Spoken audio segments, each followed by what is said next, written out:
This is Otto. I'm coming to you live and direct from the grotto. You're watching us on the 3 Men in the Basement channel. I have set up my new room, the Otto Cave, the Otto's Grotto Annex. I don't know what to call it, but I'm not in the grotto anymore. I've set up this room to make it a little bit more functional to do quick videos like this that we want to put on the 3 Men in the Basement channel, which I'm a co-host, so please check out our channel, subscribe, like, and comment. My goal of this video was to show you books that I picked up at a local con. When I mean a local con, it's a regional con. All local vendors. I've been going to cons, for almost 30 years, and these guys were there when I first started in the smelly VFW halls and all those different places. No cosplay at all, nothing like that. Just all local guys that want to make deals with comics. And I find that for when you go digging in long boxes, this is where you get your best deals. A lot of the guys do have decent wall books because a lot of them go to the bigger cons, and sometimes I'll put a down payment on a book, and every month I'll go and pay off some books and stuff like that. So I want to show you what I spent, I want to say somewhere around $240 on these books.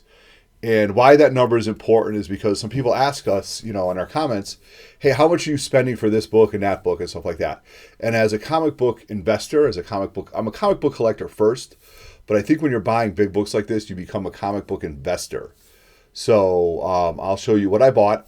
And I go to these cons not to buy the bigger books, maybe to get a lot of fillers, maybe to dig in some books to see if I can find some books that are on my spec radar that are for cheap. And I don't have them right now because I displayed them on my Instagram, so they're up in the grotto. But I did pick up two Moon Knight number 19s for $20, the first appearance of Stained Glass Scarlet, which, is blown up, not in mint condition by any means. Definitely, had seen better days. And if you want to check me out on Instagram, I'm Everett_Otto. And I did throw that up for Multiple Comics Monday, so I don't have that here. But what I did pick up was lots and lots of FF fillers. Look at that. Look how, right here. These are all FF fillers that I went and got, okay? These range from number 99 to somewhere around 160. Oh, there's a Spider-Man book in here that shouldn't be in there. Okay. Right here. So, not mint condition by any means. Nothing I would send to CGC, but just a lot of books for the personal collection that I need, to fill in my gaps. I'm working on 1 to 200. I think, you have to take large series and break them down. I have X-Men 1 to 300. I'm working on my Spider-Mans and Fantastic Fours and Daredevils 1 to 200. So yeah, so 99, 160, 161, 146, 98, 103. Really iconic covers that I think are really neat. I want to show you this cover. This is a dope cover. You've got Magneto. You've got Namor. You've got the FF. You've got Sue Storm. Really, really cool book that gets lost because it's not quite a key. And this really wasn't a good time for the Fantastic Four. Another one we have right here, Squarebound FF 116, Doom and the Thing. This might be the first appearance of Airwalker. 126, a reprise of the original story. I guess I'll just show them all to you. 128. As you can see, this book has got some significant spine roll, so it's, nothing fancy. Another Namor. 168, a really fun book right here because Ben Grimm has lost his powers, and they bring Power Man into the mix to be the strong guy. Cool book. 169, and then 159. So, how much did I pay for all these books? $71 I paid for these books. All right. So that's 1, 2, 3, 4, 5, 6, 7, 8, 9, 10, 11, 12, 13, 14, 15, 16, 17, 18 books. $71 right here. Okay. Will I read them all? I don't know if I'll actually get to read them all. I've read a lot of these stories before.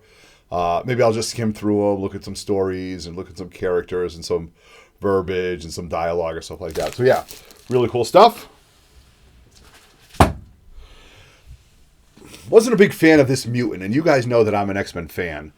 But I wasn't a big fan of Longshot when it came out. But I did pick up the whole run. 1, 2. I've got 1,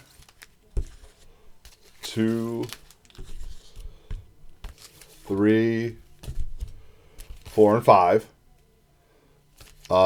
Good books to have for your collection, I think. I'm a miniseries guy. Well, actually, I'm missing one. I'm missing 6.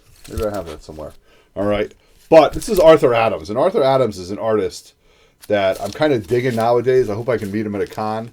I haven't had a chance to meet him. But if you have met Arthur Adams, give me a comment. What does he charge? What's he like? Is he personable?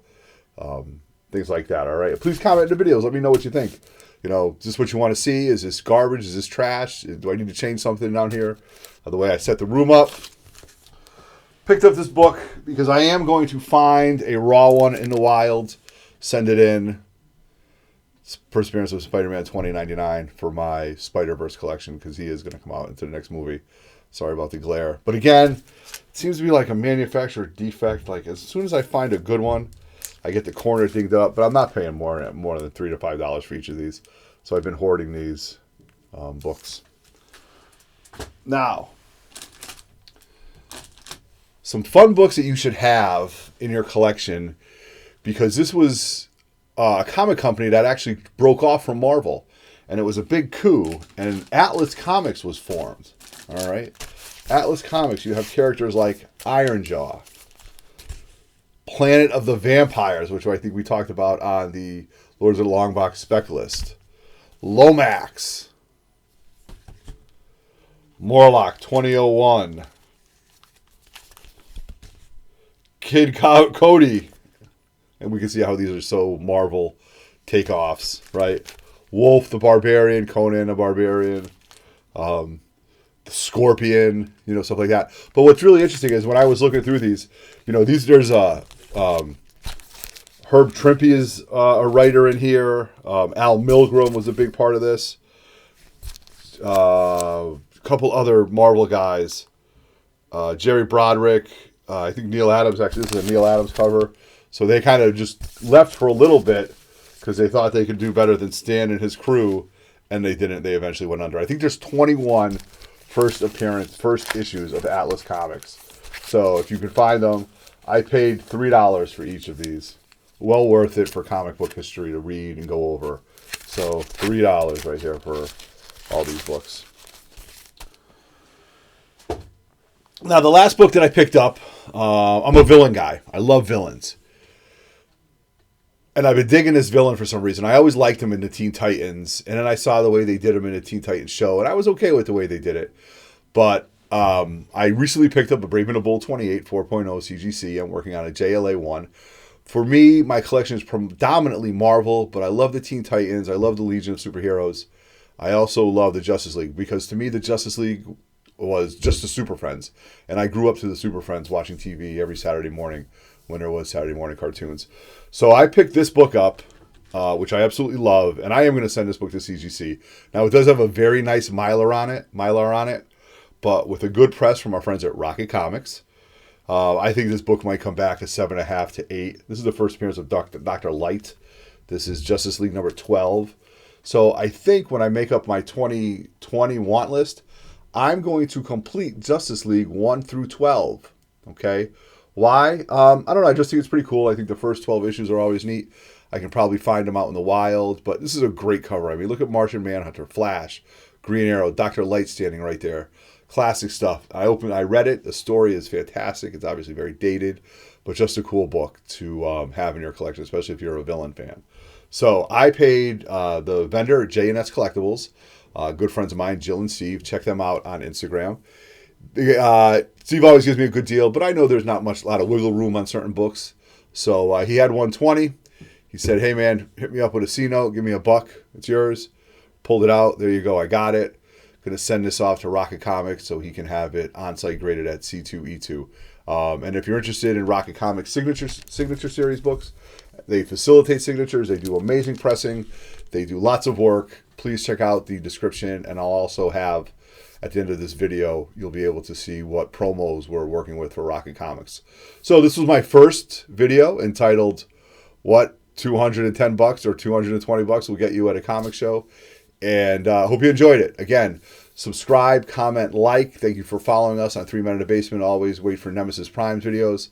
On behalf of the Lords of Longbox, my boy TiVo and Darkside Jedi, thank you very much for supporting us. And that being said, I am Otto, and I am out. Peace.